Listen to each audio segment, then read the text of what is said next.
হাদিসের মধ্যে আছে আল্লাহর নবীজি বলেন, ইফতাহু আলা সিবিয়ানিকুম আউয়ালা কালিমাতিন বিলা ইলাহা ইল্লাল্লাহ।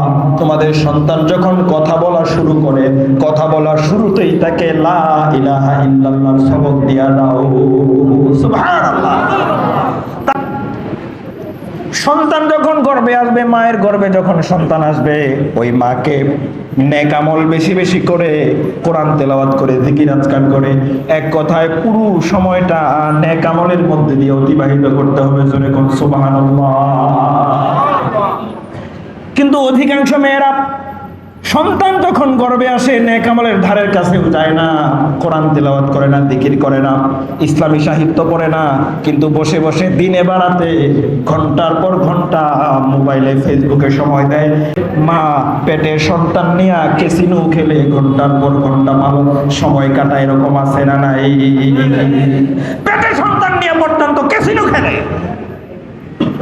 অথচ বর্তমান বিজ্ঞান প্রমাণ করেছে, বিজ্ঞান প্রমাণ পেশ করেছে, সন্তান যখন মায়ের পেটে থাকে, খেয়াল করেন, সন্তানের কথা, মায়ের কথা, মায়ের কাজ, মায়ের চিন্তা, এই সব কিছুর প্রভাব সন্তানের উপর পড়ে।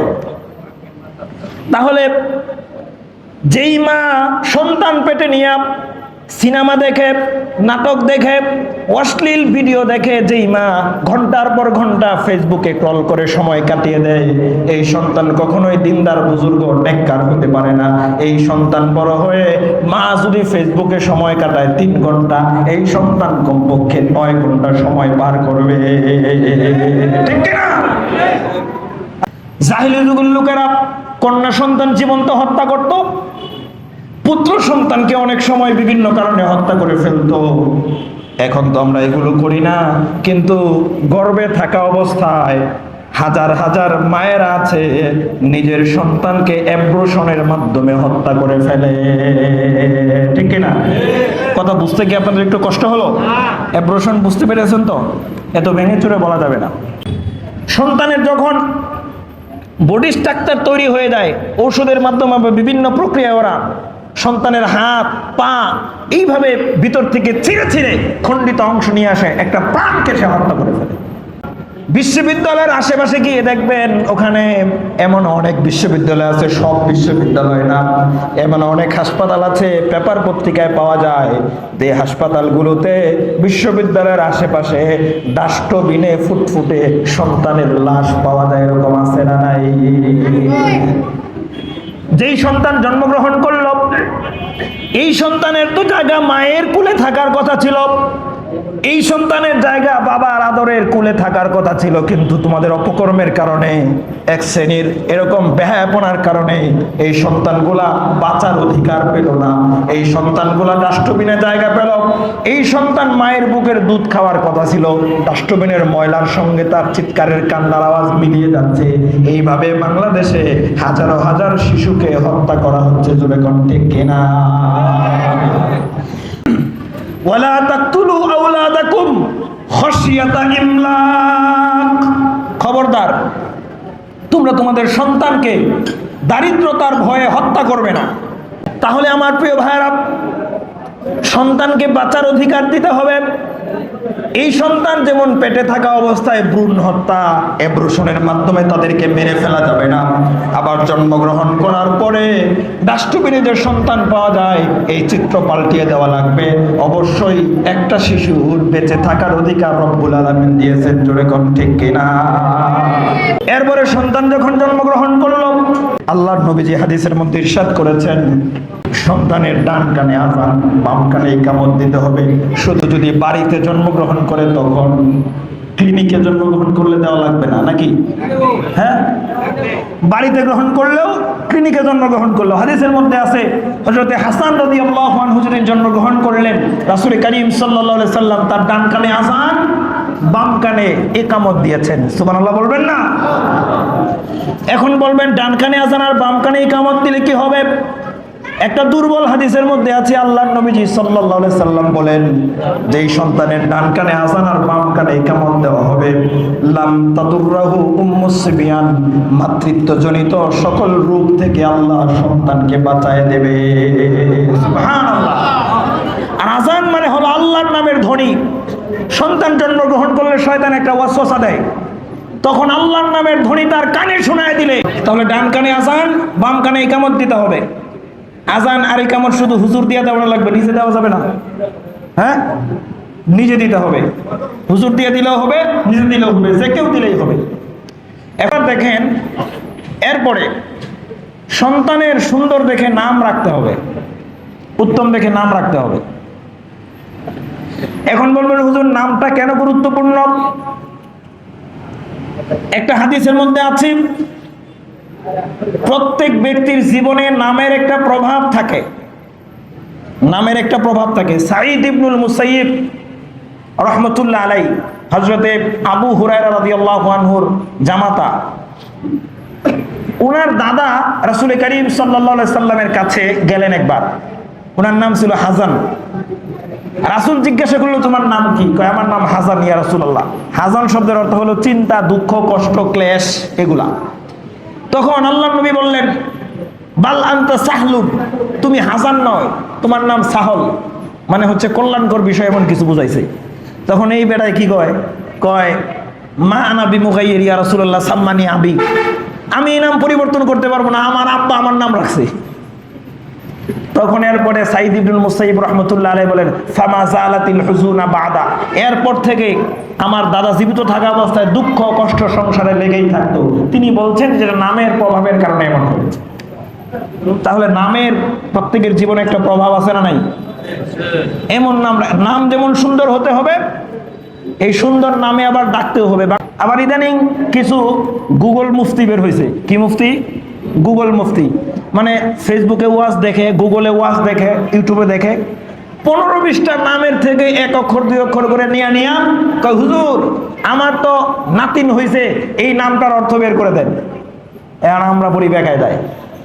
এই 160টা নাম থেকে আইন 1 অক্ষর করে নিয়ে কয় এই নামের অর্থ বের করেন, যেই নাম কোরআনও নাই, হাদিসেও নাই, আরবি ডিকশনারিতেই নাই। এই নামের অর্থ কিন্তু হুজুরের কাছে ফোন দিয়া। আপনার যদি সন্তান হয়, ছেলে হয় বা মেয়ে হয়, নাতি নাতনি যাই হোক, আপনি ভালো নাম রাখবেন এই নিয়ত করে আলেমদের কাছে যাবেন। যাওয়ার পরে বলবেন, হুজুর আমার একটা নাতি হয়েছে বা নাতনি হয়েছে, আপনি ভালো দেখে 2-3টা নাম বের করে দেন, সেখান থেকে একটা বাছাই করে রাখবো। এইটা হলো আদব। এখন নাম বের করে নিয়ে যায়, হুজুর দেখেন তো এই নামের অর্থটা কি? আকিকা করা। এখন বলবেন, হুজুর এটা কি কোনো আলোচনার বিষয় হলো? বাংলাদেশের অধিকাংশ মানুষের আকিকা হয় না। মাগরিবের নামাজের পরে একজনের সন্তান হয়েছে, কততম দিনে করতে হয়? 7ম দিনে। দেখেন তো, আমি হিসাব করি, শনিবার, রবিবার, সোমবার, মঙ্গলবার, বুধবার, বৃহস্পতিবার, শুক্রবার। আকিকা কি বারের দিন হয়? হিসাব ঠিক আছে? হিসাব ভুল। এখন বলবেন, হুজুর হিসাব যদি ভুল হয় তাহলে আমাদের সবার আকিকা ভুল হয়েছে। আমি বলছি কি, শনিবার দিন মাগরিবের উপরে জন্মগ্রহণ করছে, আরবিতে রাত আসে আগে, এইটা শনিবার নাই, তখন রবিবার হইয়া গেছে। কথা বুঝতে পেরেছেন? অধিকাংশ মানুষ ওই ভুল পদ্ধতিতে আকিকা দিয়ে আসছে। মানে কেন ভুলটা হয়েছে? পণ্ডিত নিজে করছে, যে জানে তার কাছে জিজ্ঞেস করে নাই। তাহলে যদি মাগরিবের পরে সন্তান হয়, তখন রবিবার, সোমবার, মঙ্গলবার, বুধবার, বৃহস্পতিবার, জুমাবার, শনিবার। আকিকা কিবারে হবে? শনিবারে হবে। ভাবতেছেন আকিকার কথা বলতেছেন হুজুর, এগুলো আমরা জানি, জানার মধ্যেও ভুল আছে না নাই? মায়ের দায়িত্ব হলো সন্তানকে বুকের দুধ পান করানো। কুরআনুল কারীমে রব্বুল আলামিন বলেছেন, ওয়াল ওয়ালিদাতু ইউরদি'না আওলাদাহুন্না হাওলাইনি কামিলাইন। সন্তানের দায়িত্ব, মায়ের দায়িত্ব হলো সন্তানকে বুকের দুধ পান করাবে পূর্ণ 2 বছর। কিন্তু অনেক মায়েরা আছে সন্তানকে বুকের দুধ পান করায় না। আল্লাহ যে অধিকার দিয়েছেন, অধিকার থেকে সন্তানকে বঞ্চিত রাখে, বাইরের বিভিন্ন রকম খাবার খাওয়ায়, বডি স্ট্রাকচার নষ্ট হয়ে যাবে এই ভয়ে। এমন মা বাংলাদেশে আছে না নাই? দুধ পান করালে বডি স্ট্রাকচার নষ্ট হয়ে যাইব, সন্তানকে বুকের দুধ পান করে না, বাইরের খাবার খাওয়ায়। আল্লাহ দিয়েছেন অধিকার, তুমি পান না করানোর কে? কিন্তু একটা মজার কথা আছে এখানে, যারা সন্তানকে বুকের দুধ পান না করায়া সন্তানকে অধিকার থেকে বঞ্চিত রাখলেন, ভালো করে কান খাড়া করে শুনে রাখেন, একটা রিপোর্টের মধ্যে পড়েছি, যে সমস্ত মেয়েদের স্তন ক্যান্সার হয়, এদের মধ্যে বিভিন্ন কারণে ক্যান্সার হয়, প্রায় 20 থেকে 30%, কখনো কম বেশি হয়। এই এত পার্সেন্ট স্তন ক্যান্সার হওয়ার অন্যতম একটা কারণ হলো তারা তাদের সন্তানদেরকে বুকের দুধ পান করাতো না। নাউজুবিল্লাহ বলবেন না? আবার এদের মধ্যে 4 থেকে 5% ক্যান্সার হওয়ার পরে একবারে কারো একটা, কারো 2টা ফেলে দেওয়া লাগছে। এখন আমার তো এই কথা বলতেই হয়, আল্লাহ দিলেন অধিকার, আপনি রাখলে বঞ্চিত, যেন বডি স্ট্রাকচার ঠিক থাকে। বডি যদি না থাকে, স্ট্রাকচার ঠিক থাকার প্রশ্নই আসে না। কথা ঠিক কিনা?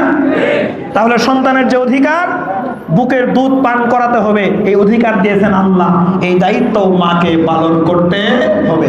কিন্তু হ্যাঁ, তার যদি একান্তই শরীরের ঝুঁকিপূর্ণ কোনো সমস্যা থাকে, দিনদার ডাক্তারের সঙ্গে পরামর্শ করে সে অন্যরকম সিদ্ধান্ত নিতে পারে। ইসলামের শরীয়ত তাকে এই রুখসাত দিয়েছে।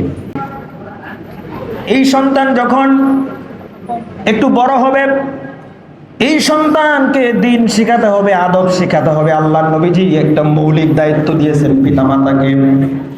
1 নম্বরে মৌলিক দায়িত্বের মধ্যে বলেছেন আইয়ুহসিনা ইসমাহু ইদা ওয়ালাদা, সন্তান জন্ম নিলে নাম রাখবে, এটা বললাম। এরপরে ওয়াইউআল্লিমাহুল কিতাবা ইদা আকালা, এই সন্তান যখন একটু বুঝতে শিখবে তখন তাকে দিন শিখাতে হবে, তখন তাকে দিনের জ্ঞান শিক্ষা দেওয়া লাগবে। এখন বলেন তো, আমাদের যে প্রচলিত শিক্ষা ব্যবস্থা আছে, এই শিক্ষা ব্যবস্থায় কি দিন শিখানোর সত্যিকার অর্থে ব্যবস্থা আছে নাকি? আমাদের শিক্ষা ব্যবস্থায় দিন শিখানোর কোনো ব্যবস্থা নাই। তাহলে যেহেতু আল্লাহর নবী আমাদের সন্তানদেরকে দিন শিখাতে বলেছেন, আল্লাহ পাক কোরআন শিখাতে বলেছেন, সুতরাং আমাদের সন্তানদেরকে দিনদার বানাতে হলে, আমাদের সন্তানদেরকে দিন শিখাতে হলে আমরা বাংলাদেশে এমন একটা শিক্ষা ব্যবস্থা চাই, যে শিক্ষা ব্যবস্থায় দিনের পরিপূর্ণ শিক্ষার সুযোগ থাকবে। জোরে বলেন ঠিক কিনা? Primary school, high school, college, university, যেই প্রতিষ্ঠান হোক যেখানে মুসলমানের সন্তানেরা পড়ে, ওখানে রাষ্ট্রীয় ব্যবস্থাপনায় দিন শিখানো বাধ্যতামূলক করতে হবে। কথা ঠিক কিনা? আবার আমাদের আচরণের পরিবর্তন আনতে হবে। আমাদের সন্তানকে যদি আমরা আদবওয়ালা বানাতে চাই, আমাদের সন্তানকে যদি আমরা দিনদার বানাতে চাই, তাহলে আমাদের সন্তান যখন কথা বলা শিখবে তখন এই জায়গায় কালিমা শিখাতে হবে। হাদিসের মধ্যে আছে, আল্লাহর নবীজি বলেন, ইফতাহু আলা সিবিয়ানিকুম আউওয়ালা কালিমাতিন বিলা ইলাহা ইল্লাল্লাহ, তোমাদের সন্তান যখন কথা বলা শুরু করে, কথা বলার শুরুতেই তাকে লা ইলাহা ইল্লাল্লাহর সবক দিয়া দাও। সুবহানাল্লাহ। তার জবান যখন ফুটবে, ফুটা শুরুতেই লা ইলাহা ইল্লাল্লাহর সবক দিবে, দিন শিখাবে, সালাম শিখাবে। কেন? আপনি মুসলমানের সন্তান, আপনার সন্তানকে কেউ কিছু দিলে জাযাকাল্লাহ শিখাবেন, দেখা হলে সালাম শিখাবেন, বিদায় নেওয়ার সময় বাই বাই টাটা না, আস্তাউদিউল্লাহ দীনাক ওয়া আমানাতাক ওয়া খাওয়াতিমা আমালিক, এইটা শিখাবেন। আপনি কেন অন্য কালচার শিখান? আমাদের এই বাংলাদেশ সংখ্যাগরিষ্ঠ মুসলমান কি হবে, কালচার হইলে কি হবে, কালচারালগত দিক থেকে আমরা বিধর্মীদের কালচার লালন করি, সাংস্কৃতিক দিক থেকে আমরা অন্য ধর্মের বিজাতীয় সংস্কৃতি লালন করি। এজন্য আমাদের কোনো পরিবর্তন হয় না। ধর্মকে ধর্মের জায়গায় রেখেছি, আর সংস্কৃতি, কালচার এগুলো অন্য অন্য ধর্মের গুলা রেখে দিয়েছি। আপনি যদি ইসলামকে শুধু ধর্মই মনে করেন, তাহলে আপনি মুসলিমই হতে পারবেন না। ইসলাম হলো পরিপূর্ণ জীবন বিধান। ইসলাম যেমন নামাজ, রোজা, হজ জাকাতে লাগে, ইসলাম জীবনের সব ক্ষেত্রে লাগে। সংস্কৃতিতে, ব্যবসা বাণিজ্যে, বিয়ে শাদীতে, সব জায়গায় ইসলাম হচ্ছে আমাদের জীবন বিধান। কথা ঠিক কিনা? তাহলে আমাদের সন্তানকে দিন শিখাতে হবে, আদব শিখাতে হবে। তার কথা বলার শুরুতেই তাকে কালিমা শিক্ষা দেওয়া লাগবে, কোরআন শিক্ষা দেওয়া লাগবে। আমার প্রিয় ভাইরা, এরপরে দেখেন, আমাদের সন্তানের বয়স যখন হবে 7 বছর, কয় বছর? জোরে বলেন, কয় বছর? 7 বছর বয়সে আল্লাহর নবী বলেন, মুরু আওলাদাকুম বিসসালাত ওয়া হুম আবনাউ সাবঈ সিনিন, তোমাদের সন্তানের বয়স যখন 7 হয়ে যায়, তখন তোমরা তোমাদের সন্তানকে নামাজের আদেশ করো। আল্লাহু আকবার। 7 বছর বয়সে নামাজের অনুরোধ না আদেশ? কথা কয় না, অনুরোধ না আদেশ? আদেশ করতে হবে। 7 বছর পড়তেছে না, স্বাভাবিকভাবে আদেশ করতে থাকেন, 8 বছর পড়তেছে না, আদেশ করতে থাকেন 10 বছর যখন হয়ে গেল, ওয়াদরিবু আলাইহা ওয়া হুম আবনাউ 10 সিনিন, 10 বছর হয়ে গেছে, হালকা প্রহার করো। রাসূল করিম সাল্লাল্লাহু আলাইহি সাল্লামের নির্দেশ দিয়েছেন। এরপরেও যদি নামাজ না পড়ে, ওয়াফাররিকু বাইনাহুম ফিল মাদাদি, একটা হুমকি দেয়, নামাজ না পড়লে তোর বাইর জায়গা নাই, নামাজ না পড়লে এই বাড়ি থেকে বের হয়ে তোর খাওন বন্ধ। কইছেন কোনোদিন? নামাজ না পড়লে আপনার সন্তানকে শাসন করেন নাই, অন্য জায়গায় ঠিকই শাসন করেছেন। যেই সন্তানকে নামাজি বানাতে পারেন নাই, এটা আপনার ব্যর্থতা। যেই সন্তানকে নামাজি বানাতে পারেন নাই, এর জিম্মাদারি আপনাকেও নিতে হবে, কারণ প্রত্যেকটা মানুষ দায়িত্বশীল। হাদিসের মধ্যে আছে, আল্লাহর নবীজি বলেন, আলা কুল্লুকুম রাইন ওয়া কুল্লুকুম মাসউলুন আন রাইয়াতিহি, তোমাদের প্রত্যেকেই দায়িত্বশীল, আর তোমাদের প্রত্যেককেই তার আপন আপন দায়িত্বের জন্য জবাবদিহি করতে হবে। ঠিক কি না? আপনার সন্তানের ব্যাপারে আপনি দায়িত্বশীল। সন্তান যখন বড় হবে, ওয়ুজাউযুহু ইযা আদরাকা, সন্তান যখন উপযুক্ত বয়স হবে, তখন সন্তানের বিয়ের ব্যবস্থা করতে হবে। কিন্তু অনেক বাবা আছেন এটার ক্ষেত্রে গাফিলতি করে, এমনি খুব বুজুর্গ দেখায়, বুজুর্গি আছে, সন্তানের বিয়ের বয়স হয়ে গেছে, তখন কয় যে নিজেই বেকার, কি খাওয়াবে, মনে হয় রিজিকের মালিক। রিজিকের মালিক কে? আল্লাহ পাক রিজিকের মালিক। আপনি কেন বুঝেন না? আপনার ছেলেটা কলেজে পড়ে, আপনার মেয়েটা ভার্সিটিতে পড়ে, এখন এক ছেলে এক মেয়েরে 5-5 10,000 টাকা, 12,000 টাকা, 14,000 টাকা খরচ দেওয়া লাগে। বিয়ে শাদী দিয়ে দেন, দুইজনের খরচ যে দিতেন আপনারা, প্রত্যেকে খরচ দিবেন পড়ালেখা, চাকরি বাকরি পর্যন্ত, তারা দুইজনে শান্তি মতো পড়ালেখা করবে, চরিত্র হেফাজত করবে, আপনাদের জন্য প্রাণ খুলে তাহাজ্জুদ করে দোয়া করবে। কথা ঠিক কিনা? তাহলে উপযুক্ত বয়স হলে বিয়ে শাদী দিতে হবে, এটা হলো আরেকটা গুরুত্বপূর্ণ দায়িত্ব।